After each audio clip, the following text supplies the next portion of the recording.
Did y'all ever hear the one where Jesus from the Bible is talking with one of his friends? His friend's name is Peter. And he tells Peter and a bunch of their other friends, like, hey, you're all going to ditch me. You're all going to abandon me. And Peter's like, no, I'm not. I'm never going to do that ever. Even if everybody else does, I'm going to hang with you forever. That's what Jesus' buddy Peter says. And Jesus responds to that saying, well, actually, not only are you going to abandon me and deny me, but you're going to actually deny me 3 times tonight before the rooster even crows. And Peter's like, even if I have to die, I'm not going to do that. I'm totally not going to do that. And Jesus is like, okay. That paraphrases mine. Jesus didn't say like, okay. Maybe a page of Bible happens after that, and Jesus gets arrested, and things are not going well in Jesus' trial. And Peter, his friend, is kind of skulking around the edges because I think Peter really does like Jesus, and I think he meant what he said, but he just couldn't follow through on it. And so he's scared. I mean, it's understandable, right? Like your buddy just got arrested. He's going to get killed. Somebody comes up to him here during the night while Peter's skulking about, and they're like, hey, don't I recognize you from hanging around with Jesus? And Peter's like, no, definitely not. That is a different guy. You were thinking of someone else. But then somebody else comes over and they're like, no, you're the guy, right? From the thing. I remember you because I remember the thing. I was there at the thing. And he's like, no, come on. You're thinking of somebody else. That's 2 if you're keeping track. And then somebody else comes over and they're like, you're definitely the guy. I'm telling you, I saw, hey, everybody, this is one of the guys with Jesus. I saw him at the thing. Slight paraphrase is mine, but this is basically how it went. And Peter's like, no, definitely not. You are all confused and you're all being weird. And then right then, the rooster crows.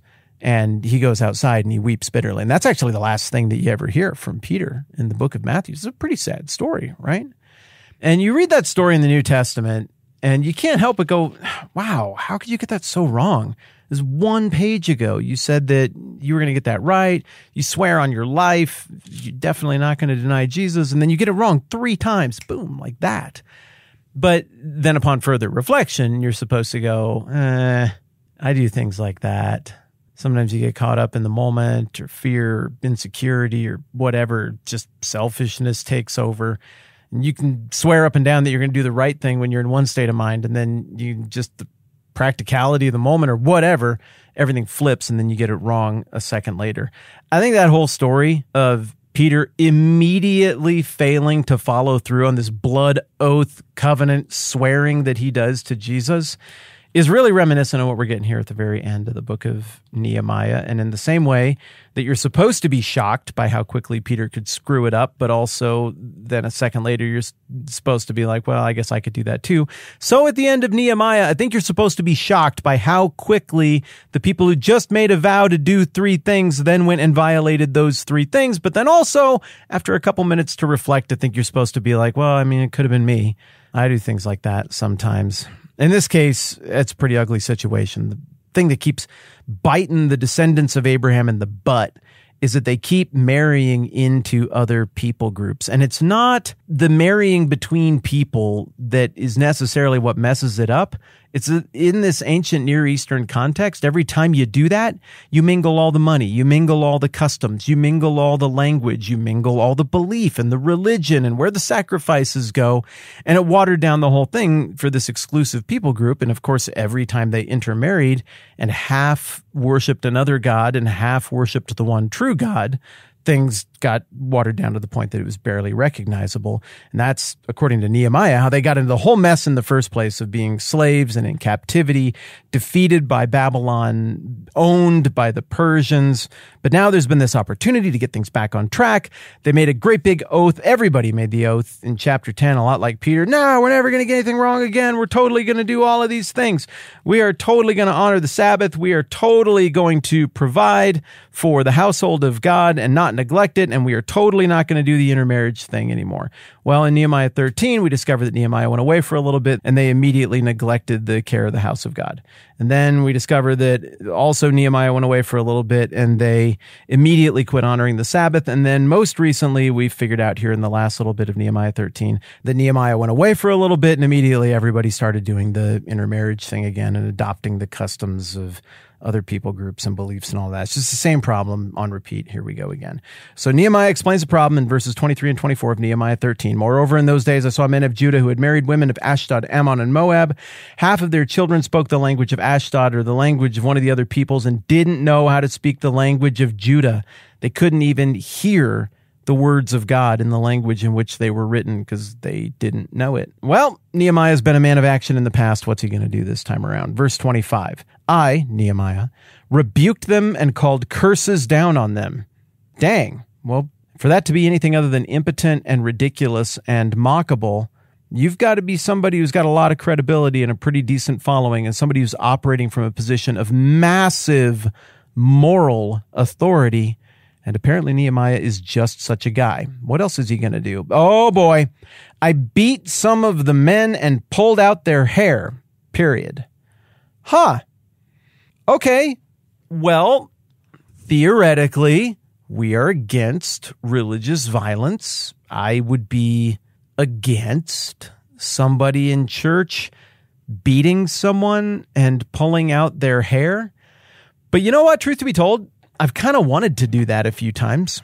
I've seen people claim to believe a certain thing and hold a certain set of values and then wantonly and willfully and defiantly blow up something beautiful on purpose, just like the moment when Bilbo refused to give back the ring and you can just see the evil come over them. No, why shouldn't I have this thing that I want? And you're like, oh my goodness. You probably need to be beaten and to have your hair pulled out. What is the matter with you? I've never done it. I probably will never do that.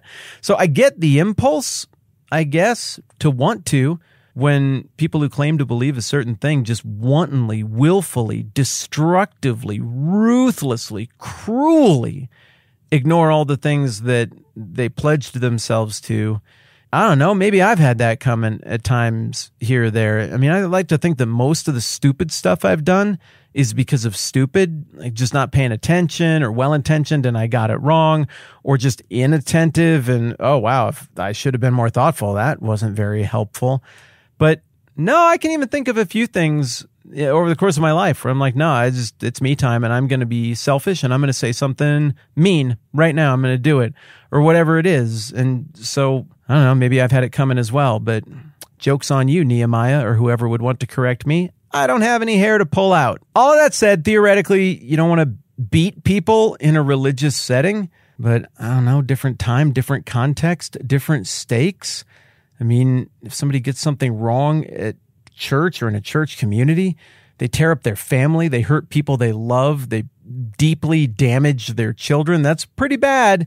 Maybe beating worthy. You're not allowed to do it in our culture. But in this culture, it was that, horribly destructive for their family. But also, Nehemiah, who's steeped in this story, can draw straight lines between we violate God's commands, he punishes us. Those are the literal spoken terms of the covenant that has been around at this point for 1,000 years. This isn't church. This isn't a liberal democracy in modern times. This is a covenant community whereby if they meander too far collectively from the commands of God, God sends an empire to crush their temple and take them away into slavery. There are collective consequences for the moral failing of the group. The deal God made with them and that they agreed to is very clear. If they obey God, everybody's going to know that he's the one true God because he will bless them in ways that don't make any sense. If they disobey God, everyone else is still going to know that he's the one true God because he will punish his own people in ways that, according to the laws of history and time and space, don't make natural sense. Either way, everyone is going to know that he's the one true God, and he will not be mocked. Nehemiah has got 100 data points to support that this is indeed exactly how it works. And so in the grand scheme of things, a little bit of beating and hair pulling in this context maybe makes more sense than it would in other contexts. I don't know. Am I arguing for beating people and pulling out their hair right now? Maybe I am in a given context. I don't know. I hope that I don't ever beat anybody or pull out their hair, and I hope that nobody beats me. then claws helplessly at where my hair should be. I made them take an oath in God's name and said, "You are not to give your daughters in marriage to their sons, nor are you to take their daughters in marriage for your sons or for yourselves." And it's cool that he made them take an oath and everything, but again, per our earlier conversation about Peter saying one thing and then doing another thing one page later, may I remind you that they took an oath to this exact effect with their names and a seal of their family crest and everything right back here this many pages earlier. 3 pages earlier, they all agreed to this. We promise not to give our daughters in marriage to the peoples around us or take their daughters for our sons. It's the same vow they just took. At what point are these vows not worth the air they are breathed upon? But I gotta respect Nehemiah's persistence. He knows there's something really big at stake here, and that this seemingly harmless gesture over a huge sample size of history has proved itself to be their Achilles heel. This is our downfall. Don't do it. And a little bit of beating and hair pulling is far better than the consequences of if this doesn't get checked. Also, in the same way that I look at the story of Peter back at the beginning and I'm like, man, idiot.